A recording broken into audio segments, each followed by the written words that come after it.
Welcome back to Silent Podcast, where we are anything but silent. I am Mark, and I am so excited but so sad to talk to today's eliminated team. One of them, unfortunately, can't be here today because of a death in the family, but representing one of the greatest teams, Team Pink, the team of out-of-towners, Andrea and Malaina. Andrea Simpson, how are you today? I'm well. I'm well. Thank you for having me on today. I just want to correct you. It's Andrea, the Andrea, long. yeah.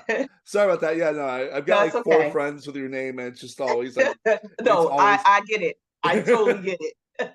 My grandmother calls me Andrea, and I'm like, "Grr." but I can't say nothing to my grandma. Understood.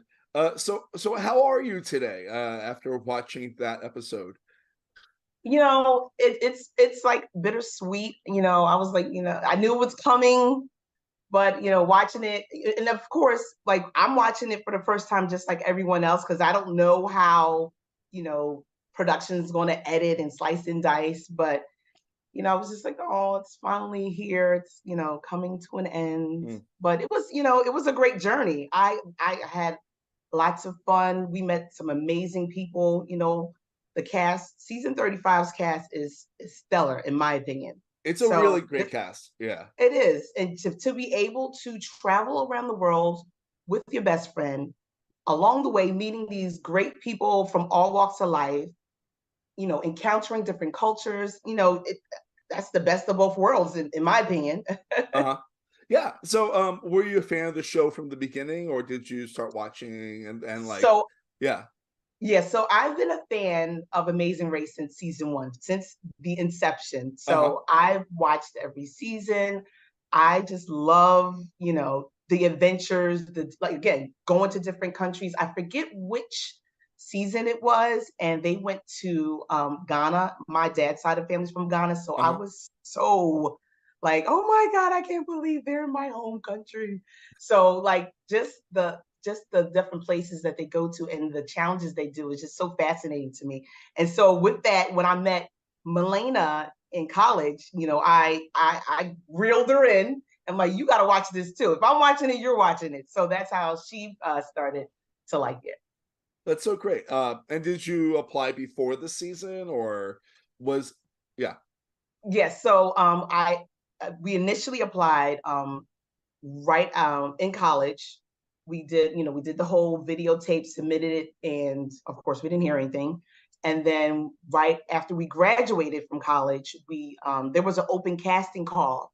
I believe it was like in Prussia, and we went up to the open casting call, waited in line for hours, got to the front of the line, and they like had like these tripods with the video recording, like tell us your name, where you're from, and why you want to be on Amazing Race. And we did that, didn't hear anything. So then, like 15 years later, I was like, let's just try again. And she's like, all right, let's do it. And, we pulled out our tripod, recorded on an iPhone, and submitted the application with the video. And I want to say maybe like 2 weeks later, she got the phone call, and I'm like, what? It was like, three times the charm. That's what I always say. Three times the charm, it's gonna happen, and it that's great. happened. That makes me so happy because, like, it's like if it's destined, right? That's Exactly. If it is destined, and you know what, you just have to keep on trying. Like, even if it might not have been the third time or the fifth time, you just got to keep on trying. Just because that door is closed, who's to say it won't open? It's all. I feel like it's always God's plan, and it has to be, mm, the stars aligned. So speaking into existence, and it will come to fruition. that's great. I know, like in the preseason, I was reading about how you are obsessed with the Afghanimals, which I find very fun considering like the way that I see how you played the game. It was very much more like zen and like even keeled than how the Afghanimals played. Yeah, that's very true. I like their gameplay. Not That's not necessarily to say that's how I'm going to get gameplay, but it's a competition. Mhm. So by any means necessary, in my opinion. Now, it's not in my DNA to just be outright just mean spirited, and I'm not going to do that. But if there is a chance where I can get a leg up, I'm going to get a leg up.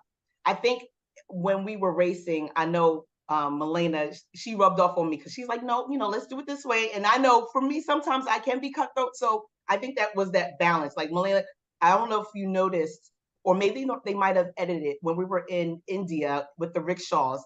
I was like really on the rickshaw driver, the lady rickshaw. I'm like, come on, let's go, let's go. Like, Andrea, just calm down. Like let her drive. Why don't you ask her, and maybe she'll. I was like, all right, let me try a different approach. Maybe you're right. So she definitely reeled me in that instance. Like I can be a little rough around the edges, and she'll like, no, let's do it this way. You know what they say, you catch more bees with honey than water. Yeah, like, and speaking about that, like the bees like with honey with water, like with honey instead of water. You guys, I feel you're synonymous now with the phrase "out of towners," which is what you use Yes. whenever you were crossing the street or whatever. What Yeah. made you decide that phrase instead of a different phrase or "get out of my way"? Well, exactly. What would you rather me say? Get out my way. That just sounds rude. Yeah. I don't know. I don't. Even if you saying "get out my way," it's like, why are you telling me to get? It's like such a command. Whereas I'm putting it on myself. Hey, I'm an out of towner. Like I'm not gonna put it on you. I'm gonna put it on me. Not you. Get out my way. I'm in the way. I know I'm in the way because what? I'm an out of towner. Hold on, don't hit me. I'm an out of towner. And but I was looking, I went down the social media rabbit hole, and there was a post, and they were talking about, why are they saying out of towners? And some people got it, and some people were like, oh, I don't like it. It's rude. It's disrespectful. And I'm like, how is it rude? Would you rather me say get out the way or move? Like, I don't, I guess people's preference. Some people, like I said, understood it, and some people didn't. But I I think the liked it. majority realized, it was something cute, like just to alert people that we're running across the street in the middle of traffic. Please don't hit me. Please don't hit me. Yeah, no, I mean that makes total sense to me, honestly, like why that phrase was used. But it's also like Yeah. it's just like I think it's a good calling card phrase for your team for people to remember you. Like the out of towner team, I think was a good way to look Yes. about it. Yes.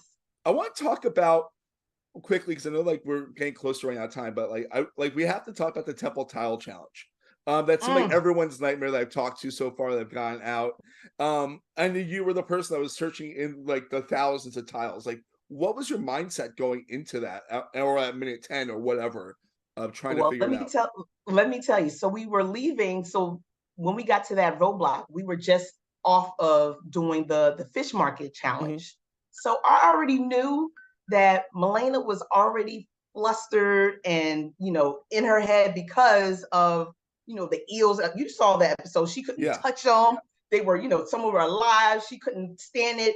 So I was like, she's already flustered. I'm like, let me do this for me. And we already knew going into the race, I'm the one that pays attention to detail. She doesn't. That's why, again, I was the person that was doing the directions and driving. However, I knew in this instance, I needed to do that particular challenge. And I was like, and I when we opened it, I'm like, I'm gonna do it. We ran down to where all the tiles were. I think I saw Victor, and I briefly saw Greg, I want to say. No, I'm sorry, John.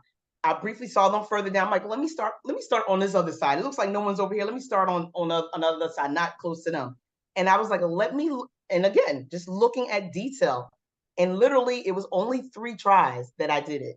I was in and out of there very quickly. Right, because you did make up in that leg there, and that was one of your Yeah, higher yeah, placements. because and when I was looking back at the episode, I didn't even realize we were in last place leaving out of the fish market challenge. It's true. I don't know if anybody saw that, Yeah. but we Um, were last. So going into that roadblock, we made up a lot of time, and we were able to surpass, you know, 6 other teams, and that race, I think that leg we got there at 7th place. can't go wrong with that. I want to Yep. talk briefly about your decision to turn Anna Lee and Steve. Um, yeah, I assume that you were working possibly with Robin and Chelsea a little bit more, or was it the strategy of trying to get the first place team out of the first place? We weren't working with anybody when we came up with that decision. That was more so of strategy. myself and Malaina were thinking, you know what, Steve and Annalie, they won a couple of legs. They're in first place right now. Let's roadblock them, because then that will give us more of a chance to either catch up, or who knows, they might make a mistake and fall behind. Mm-hmm. And in that instance, we actually, they didn't, get eliminated. However, they came in after us. We came in, I think, 6th place on that leg, and they came in 7th place. So it was just, for us, our strategy was just a matter of making sure that they get knocked down, so that we maybe have a possible chance of, taking the lead, not necessarily, eliminate. I mean, if they got eliminated, great, so be it. However, we wanted to at least have a running chance of trying to make it in, the top 3. Awesome. We have to talk about last night's episode, one of the most heartbreaking exits of the show. I feel like the first time in 5 seasons that Phil had to tell a team before they get to the mat that they've been eliminated. Like, when did you realize that you guys were in trouble? I realized we were in trouble. So when we got to the castle and we were walking up to get the clue, I realized, I thought at that time we were still in last place, but when we got to the clue, there was another clue in the clue box. I'm like, oh, we're in this. So I get up to the top of the castle, and of course I'm holding like 3 euros in my hand. I'm like, this is not it. Let's go back. And we found the right ferry, and who knew there was more than one ferry to get on? I didn't. There was like 4. I was like, what in the world is going on? And none of the ferries literally none of them had their name listed at the top. It was just saying ferry, Fahre, with the 2 dots above the E, so ferry, and the name of the city, Cobb. No specific name. But anyway, I digressed. So once we, actually found the right ferry, got on there, went back, did challenge, and came back. And once I came back to the castle and I checked the clue box again, and I saw the clue was missing, I'm like, now we're really in last place. Now it's game time. Yeah. I mean, it's such a heartbreaking thing to see that. Like, I mean, like, literally the last shots of the episode with Phil inside of that convention hall, I guess. Yes. Yeah, where they had the party. You guys walking in, the balloons are all sad. Oh, and everything's so devastating. It just broke my heart. I'm like, oh man, they had a party and we weren't invited. I mean, you were invited. You just were really, really. I mean, we were invited, but we were late. We were late to the party. Yeah, we were late to the party. So yeah, that was heartbreaking. I was like, damn, we couldn't even finish the whole leg. Well, before we wrap up, was there anything in the show that didn't air that you would like to talk about briefly? That was like fun or interesting?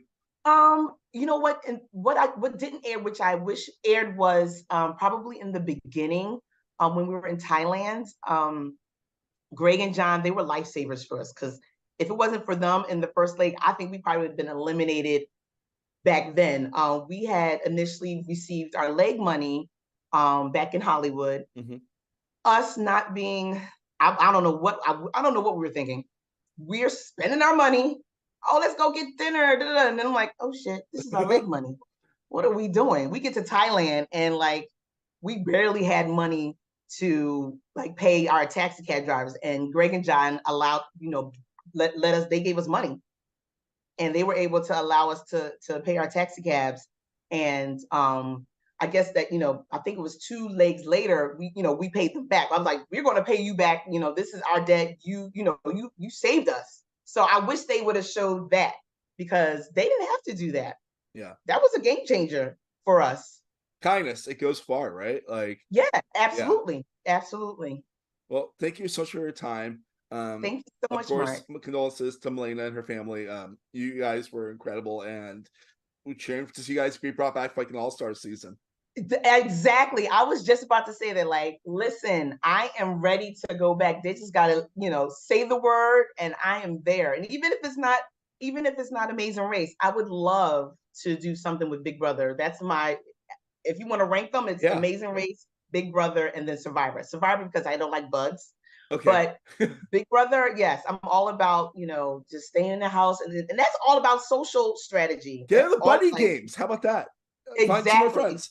Yeah. Exactly. So yeah, if not Amazing Race, then definitely I would love to come and try for Big Brother. Awesome. Thank you so much. Have a great day. Thank you.